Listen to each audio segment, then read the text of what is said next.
Any time one experiences exclusion, it's to the detriment. It's a feeling of being outside of, not part of. It's recognizing that what you're experiencing in your own history and who you are is not accepted. And that has long-term ramifications, I believe, for both health and well-being. Primarily, I would say in psychological and emotional areas where self-worth is greatly impacted, and that also in turn impacts on your ability to be in healthy relationships with others, a mutually satisfying relationship with others, not only in your own self-concept and feeling whether I am worthy of this relationship, but also the way in which you behave towards the other as an unworthy person. And in social settings, more outside of the intimate settings, I've experienced, not personally of the exclusion, but I've experienced in viewing the exclusion of others, that people hold back. People hold back and tend to occupy the parameters of something going on. They don't tend to move in to be part of something in an integral way, in an engaged manner. So there's a constant self-censoring. There's a constant moving backwards and feeling that what you have to say to others or share with others is not equally valid. All of those impacts have a very serious negative consequence, I think, for the well-being of people.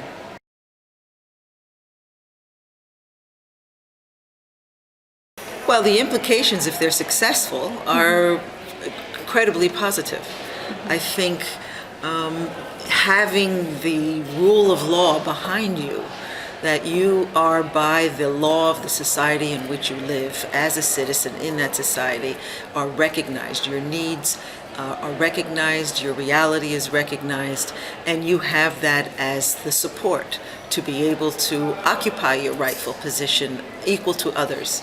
I have so many close friends who, once in places where they live that legislation has ensured their right to marry, has felt an incredible exhilaration, an incredible positive satisfaction around being able to publicly call their partner, wife, husband, and to talk about their plans for the future, which is often also denied when you don't have the backing of law.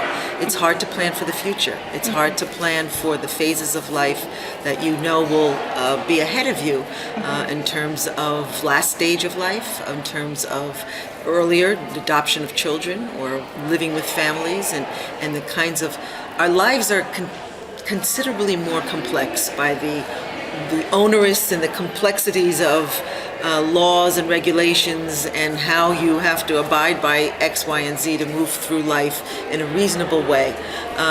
When you have this in place, it is, again, one more law to have to, as a hurdle to go above, but it's one that ensures that you are in equal standing to everyone else, that the same kinds of plans you put in place as you move through life are ones that ensure your rights, your well-being, and the security of your family.